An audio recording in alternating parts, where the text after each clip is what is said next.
بسم اللہ الرحمن الرحیم۔ حمد و سپاس کا سزاوار وہ ہے کہ قوت نطق کلام رکھنے والی تمام ہستیاں اس کی مدح و ثنا سے عاجز و درماندہ ہیں، جس کی نعمتوں کو شمار کرنے والے گننے سے قاصر ہیں اور جس کا حق نعمت کوشش کرنے والے نہیں عطا کر سکتے۔ وہ خدا کہ جس کی حقیقت بلند ہمتوں کے ادراک سے ماورا ہے، جس تک فکر کی گہرائیاں پہنچنے سے قاصر ہیں، جس کے صفات کی کوئی حد نہیں، نہ کوئی ایسی نعمت ہے جو صفات خداوندی کا بیان کر سکے، نہ کوئی ایسا وقت جس کا شمار ممکن ہو، نہ کوئی ایسی مدت دراز جو منتہی ہو۔ اس نے خلائق کو اپنی قدرت اور اختیار سے پیدا کیا اور ہواؤں کو اپنی رحمت اور مہربانی سے پھیلایا اور متحرک و لرزاں زمین کو سنگھائے بزرگ پہاڑوں سے میخ خوب کیا اور مستحکم و استوار فرمایا۔ دین کی پہلی بنیاد خدا کی معرفت ہے اور معرفت کا کمال اس کی تصدیق ہے، اور کمال تصدیق توحید ہے، اور کمال توحید اس کو ہر چیز سے برتر ماننا ہے۔ یہ کمال اخلاص صفات کی ذات سے نفی ہے، کیونکہ ہر صفت غیر موصوف ہے اور ہر موصوف غیر صفت ہے۔ جس نے اس کی توصیف میں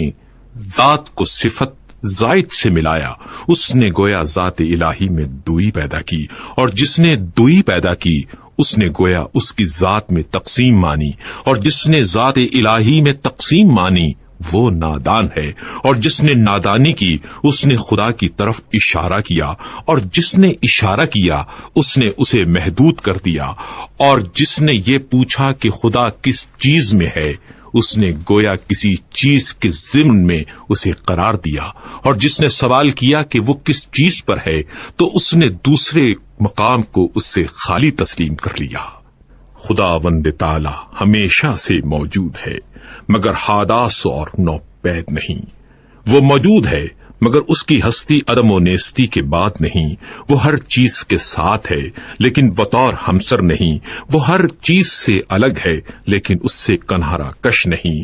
وہ ہر چیز کا فاعل ہے لیکن اس کا فعل حرکات اور آلات کا نتیجہ نہیں۔ وہ بصیر ہے جب اس کی مخلوق نہ تھی۔ وہ منفرد ہے کیونکہ اس کا کوئی ایسا ساتھی نہیں جس سے وہ اپنا جی بہلائے اور جس کے نہ ہونے سے اسے الجھن ہو۔ اس نے دنیا کو پیدا کیا اور پہلے پہل بنایا، بغیر اس کے کہ فکر کو کام میں لاتا یا تجربے سے فائدہ اٹھاتا، اور نہ اپنے نفس میں کوئی حرکت پیدا کی، نہ پہلے سے کوئی اہتمام کیا کہ جس کے لیے بے چین ہوا ہو۔ وہ چیزوں کو ٹھیک وقت پر عدم و نیستی سے وجود کی طرف لایا اور گوناگون چیزوں میں موافقت اور سازگاری پیدا کی، اور ہر چیز کو اس کی طبیعت اور مزاج عطا کیا، اور ان طباع کے لیے شکل و صورت معین کی۔ وہ ان کی ابتدا اور آغاز سے پہلے ان سے واقف تھا۔ اس کا علم ان کے حدود اور انتہا کو محیط تھا، ان کی حالت اور پوشیدہ کیفیت سے آشنا تھا۔ پھر خدائے بزرگ و برتر نے زمین و آسمان کے درمیان اور جوا، فضا و اطراف اور شگوفوں میں شگاف اور آسمان سے دھلی ہوئی ہوا پیدا کی۔ اس جوا فضا میں متلاطم پانی جاری کیا جس کی موجیں بڑھ بڑھ کر بلند ہو رہی تھیں۔ اس پانی کو باد تند کی پیٹھ پر سوار کیا جو ہر چیز کو متزلزل کیے دیتی تھیں۔ ہوا کو حکم دیا کہ وہ پانی کو گرنے سے روکے اور اسے پانی کے زور پر مسلط کر دیا، اور اسی ہوا سے پانی کی حد بندی کر دی۔ ہوا کا دامن دور تک پھیلایا تھا اور پانی اس کے اوپر اچھل رہا تھا۔ پھر خدا نے ایک ایسی ہوا چلائی جو خشک تھی اور اسے پانی کے ساتھ ساتھ کر دیا۔ اس کی رفتار بہت تیز تھی۔ خدا نے ہوا کو حکم دیا کہ اس پانی کو حرکت دیتی رہے اور موجوں کو ابھار کر اوپر کی طرف پھینک دے۔ ہوا نے اس پانی کو اس طرح متھا جیسے مشک میں دودھ متھا جاتا ہے،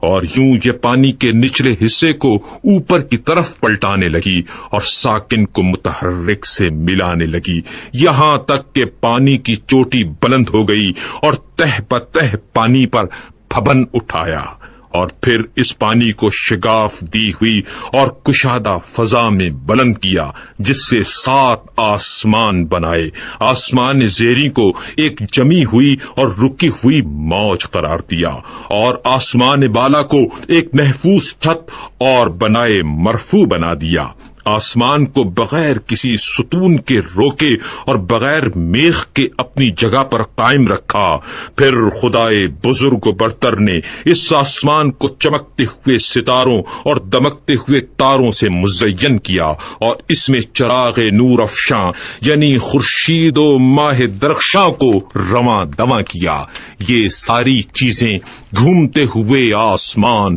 رواں دواں چھت اور لوح متحرک میں تھیں۔ پھر خدا نے بلند آسمانوں کے بیچ میں شگاف دیا اور ان خلاؤں کو فرشتوں کی مختلف قسموں سے پر کر دیا۔ ان فرشتوں میں کچھ حالت سجدہ میں ہیں، رکوع نہیں کرتے، کچھ مصروف رکوع ہیں اور کھڑے نہیں ہوتے۔ ان میں ایک گروہ صف بستہ کھڑا ہے جو اپنی جگہ سے ہلتا تک نہیں۔ کچھ وہ فرشتے ہیں کہ تسبیح خوانی میں مصروف ہیں مگر ذرا نہیں تھکتے۔ یہ تمام ملائکہ ایسی غیر مادی ہستیاں ہیں کہ ان پر آنکھوں کی نہ نیند چھاتی ہے، نہ عقلوں کی بھول چوک کا غلبہ ہوتا ہے، نہ بدنوں کی سستی طاری ہوتی ہے، نہ بھول چوک کی غفلت کا اثر طاری ہوتا ہے۔ انہی فرشتوں میں ایک قسم کے وہ ہیں جو خداوند متعال کی وحی کے امین ہیں، اس کے پیغمبروں اور رسولوں کے پاس پیامبر بن کر اور احکام و فرامین الہی لے کر آتے جاتے ہیں۔ انہی میں ایک قسم ان فرشتوں کی بھی ہے جو اس کے بندوں کے نگہبان اور اس کی جنتوں کے دربان ہیں۔ ان میں بعض ایسے فرشتے ہیں کہ جن کے قدم زمین کے طبقات زیری میں گڑے ہوئے اور گردنیں بلند و بالا آسمان سے نکلی ہوئی، اور ان کے اجسام اطراف عالم سے نکلے ہوئے ہیں، اور عرش الہی کے پیالے سے ان کے کاندھے ملے ہوئے ہیں، اور ہیبت و عظمت انوار الہی سے ان کی نگاہیں جھکی ہوئی ہیں، اور عرش کے نیچے وہ اپنے پروں میں لپٹے کھڑے ہیں۔ ان کے اور دوسرے ملائکہ کے درمیان حجاب ہائے عزت و پردہ ہائے قدرت پڑے ہوئے ہیں۔ یہ فرشتے اپنے رب کا تصور صورت کشی سے نہیں کرتے، نہ اوصاف خلائق کو اس کے اوپر جاری منطبق کرتے ہیں، نہ اسے کسی مکان میں محدود کرتے ہیں، نہ امثال و نظائر سے اس کی طرف اشارہ کرتے ہیں۔ امیر المومنین علیہ السلام نے تخلیق آدم کے متعلق خطبہ دیتے ہوئے ارشاد فرمایا، پھر جب خداوند متعال آسمان و زمین، خورشید و ماہ و سیارگان پیدا کر چکا، اس نے جائے سنگلاخ و ہموار زمین، شور اور ارض خاکی سے جو قابل کاشت تھی پارہ خاکی اکٹھا کیا، اس کو پانی میں سانا تاکہ وہ خالص اور پاکیزہ ہو جائے، پھر اسے تری سے گوندھا یہاں تک کہ زمین کے عناصر ایک دوسرے میں پیوست ہو گئے۔ اس سے خدا نے ایک صورت پیدا کی، اس میں کچھ ٹیڑھی ہڈیاں تھیں، اعضا تھے، جوڑ تھے، پٹھے تھے۔ اسے ایک خاص مدت اور مخصوص وقت تک اسی طرح رکھا، یہاں تک کہ وہ سوکھ کر خشک ہو گئی اور سخت ہو کر کھنکھناہٹ دینے کے قابل ہو گئی۔ پھر خدا نے اس میں اپنی روح پھونک دی۔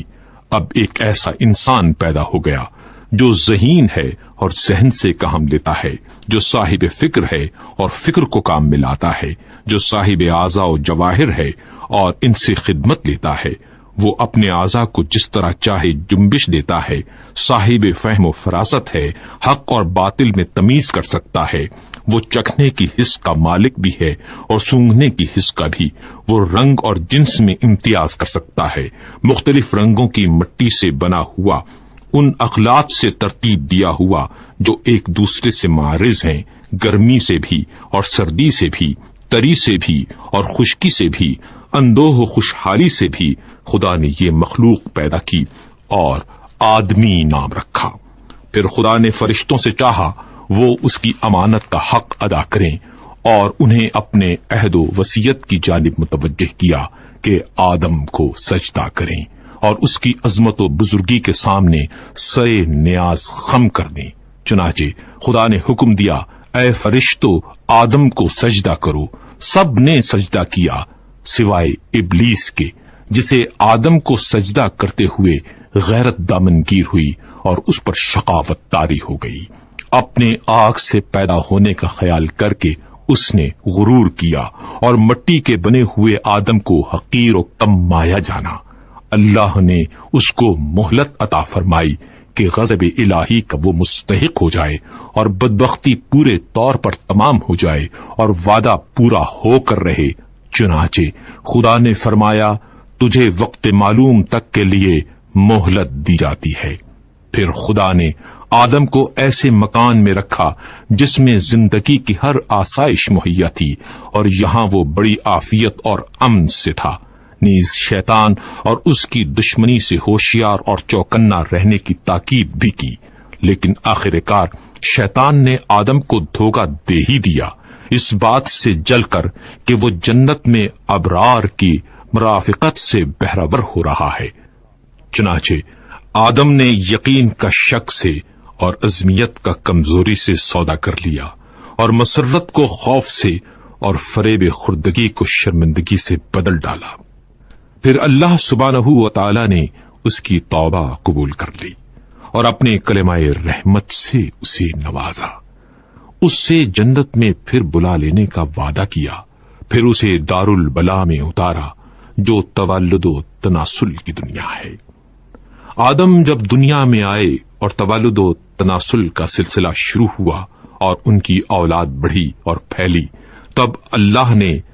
آدم کی اولاد سے نبی منتخب کیے اور ان سے بندگان الہی تک وحی خداوندی پہنچانے کا عہد لیا اور تبلیغ رسالت کا انہیں امین بنایا، جبکہ بہت سے خدا کے بندوں نے پیمان الست فراموش کر دیا تھا اور وہ ڈر کر حق کو فراموش کر بیٹھے تھے اور بتوں کو اس کی خدائی میں شریک قرار دے رکھا تھا، کیونکہ شیاطین نے معرفت خدا سے بندوں کو بھلاوے میں ڈال دیا تھا اور انہیں اس کی عبادت سے روک دیا تھا۔ پس خدا نے ان میں لگاتار رسولوں کو بھیجا تاکہ وہ خدا کے بندوں سے عہد الست کا حق ادا کریں اور اس کی فراموش کردہ نعمتوں کو یاد دلائیں اور تبلیغ کر کے محبت قائم کریں اور ان عقلوں میں جو وہم اور شک کے گرد و غبار میں دفن ہو گئی ہیں پھر سے ابھار دیں اور چمکا دیں اور وہ نشانیاں جو سروں پر چھائے ہوئے آسمانوں میں ہیں انہیں دکھائیں اور جو فرش زمین میں ہیں انہیں سمجھائیں اور انہیں بتائیں کہ کیونکہ اچھی باتوں سے زندگی اچھی بنتی ہے اور مہلت کیونکہ انہیں فنا کے گھاٹ اتار دیتی ہے، کیونکہ رنج و غم کی کثرت انہیں بوڑھا بنا دیتی ہے اور کیونکہ آفات و حوادث کا تو اثر ہوتا رہتا ہے۔ خدا نے اپنی مخلوق کو کسی نبی، مرسل یا نازل شدہ کتاب یا حجت لازمہ یا راہ روشن کے بغیر نہیں چھوڑا۔ وہ رسول کہ جن کے ہاں تعداد کی کمی تبلیغ رسالت میں کوتاہی کی موجب نہیں ہوتی اور نہ جھٹلانے والوں کی کثرت انہیں کچھ نقصان پہنچاتی ہے۔ کچھ رسول آئے جنہوں نے پہلے والے رسولوں کی خبر دی اور بعد میں آنے والوں کی تصدیق کی، یوں ہی قرن گزرے اور صدیاں بیت گئیں اور زمانے گزرتے رہے اور آباء و اجداد آئے اور گئے، ان کی نسلیں گزریں، یہاں تک کہ خداوند قدوس نے محمد صلی اللہ علیہ وآلہ وسلم کو بھیجا تاکہ اس کا وعدہ پورا ہو جائے اور اس کی نبوت ختم ہو جائے۔ انبیاء سے اس نے اس رسول صلی اللہ علیہ وآلہ وسلم کے بارے میں عہد لے لیا تھا، ان کی علامتیں مشہور اور ولادت باعزت ہے۔ جب آن حضرت صلی اللہ علیہ وآلہ وسلم تشریف لائے تو دنیا میں ملل متفرقہ اور اقوام منتشرہ کی کثرت تھی۔ مختلف فرقے تھے، بعض وہ کہ خدا کو بندوں سے تشبیہ دیتے تھے اور اسے مخلوقات کی طرح جانتے تھے، بعض وہ تھے جو اس کے نام میں تحریف کرتے تھے جو اس کی ذات سے کوئی تعلق نہیں رکھتے تھے، کچھ ایسے جو اس کے علاوہ کسی غیر کے لیے رائے دیتے تھے۔ رسول صلی اللہ علیہ وآلہ وسلم نے انہیں گمراہی سے ہدایت کی طرف نکالا، انہوں نے انہیں جہالت سے بچایا۔ پھر خدا نے چاہا اپنے رسول صلی اللہ علیہ وآلہ وسلم سے ملاقات کرے وہ اپنے رسول صلی اللہ علیہ وآلہ وسلم سے راضی تھا۔ اس نے اپنے رسول کو اس بات سے ماورا سمجھا کہ وہ دنیا میں رہے اور اس کی سختیاں سہے، لہذا اسے کرامات اور بزرگی کے ساتھ اٹھا لیا صلی اللہ علیہ وآلہ وسلم۔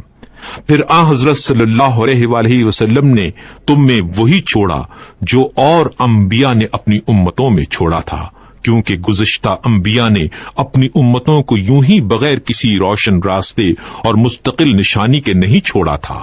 تمہارے رب کی کتاب اب رسول صلی اللہ علیہ وآلہ وسلم کی وفات کے بعد تمہارے پاس ہے۔ رسول اللہ صلی اللہ علیہ وآلہ وسلم نے اس کے حلال و حرام کو واضح کر دیا، اس کے فرائض و فضائل کو، اس کے ناسخ اور منسوخ کو، اس کی رخصت اور عظمیت کو، اس کے خاص اور عام، اس کے عبر و امثال کو، اس کے مرسل اور محدود کو، اس کے حکم اور متشابہ کو اچھی طرح کھول کر بتا دیا، اس کے مجملات کی تفسیر کر دی، اس کے اسرار اور گہرائیوں کو ظاہر کر دیا۔ ان میں ایسے میثاق بھی ہیں جن کے جانے بغیر چارہ نہیں، اور ایسے بھی ہیں جن سے بندے اگر نا واقف رہیں تو کوئی کام نہیں رکتا۔ وہ بھی بتایا جس کا فرض ہونا کتاب قرآن حکیم سے ثابت ہے، اور وہ بھی جس کا منسوخ ہونا سنت رسول سے واضح ہے۔ وہ باتیں بھی بتائیں جن کا اختیار کرنا از روئے سنت واجب ہے، اور کتاب قرآن میں اس کے ترک کرنے کی رخصت ہے، نیز یہ بھی کہ کیا چیز وقتی حیثیت سے واجب ہے مگر آئندہ زمانے میں ان کا واجب ہونا ضروری نہیں رہا۔ پھر محرمات کی تقسیم ہے، ان میں کچھ ایسے کبیرہ ہیں جن کے ارتکاب پر کتاب الہی نے جہنم کی آگ سے ڈرایا ہے، کچھ صغائر ہیں جن میں مغفرت کی امید ہے، کچھ ایسے مقامات ہیں کہ ان کا صدور مقبول بارگاہ الہی ہے، اور کچھ وہ ہیں جن میں بندے کو اختیار ہے۔ امیر المومنین علیہ السلام نے پہلے خطبے میں حج کا ذکر کرتے ہوئے ارشاد فرمایا، خدا نے تم پر اپنے گھر کعبے کا حج فرض کر دیا ہے، وہ گھر جسے دنیا بھر کے لیے قبلہ بنایا ہے۔ اس کی طرف لوگ یوں لپکتے ہیں جس طرح چوپائے گھاٹ پر ٹوٹ پڑیں، اور اس طرح شوق سے یہاں ٹوٹ کر آتے ہیں جیسے کبوتروں کی ٹکڑی۔ اس حج کو اس نے اپنی جلالت کے سامنے بندوں کی فروتنی کی پہچان قرار دیا ہے۔ اس نے اپنی مخلوق سے ان لوگوں کو چن لیا ہے جو اس کی آواز سنتے ہیں، جو اس کی دعوت پر لبیک کہتے ہیں، جو اس کے قول کی تصدیق کرتے ہیں، اور اس کے نبیوں کے مقامات پر کھڑے ہو کر ایسے دکھائی دیتے ہیں جیسے وہ ملائکہ جو عرش الہی کے طواف میں مصروف رہتے ہیں۔ یہ لوگ عبادت کے بازار سے خوب نفع کماتے ہیں اور جمع کرتے ہیں، اور اس کے وعدہ مغفرت کی طرف جلد جلد تیزی سے قدم بڑھا رہے ہیں۔ اس گھر کو خدا نے اسلام کی نشانی قرار دیا ہے، یہ پناہ لینے والوں کے لیے جائے پناہ ہے۔ اس نے حج کو فرض قرار دیا ہے اور اس کے حق کو واجب گردانا ہے، اور اس کی زیارت تم پر لازم کر دی ہے۔ چنانچہ خدائے بزرگ و برتر فرماتا ہے، اللہ کی طرف سے ان لوگوں پر حج فرض ہے جو زاد راہ رکھتے ہیں، اور جس نے انکار کیا تو خدا سارے عالم سے بے نیاز ہے۔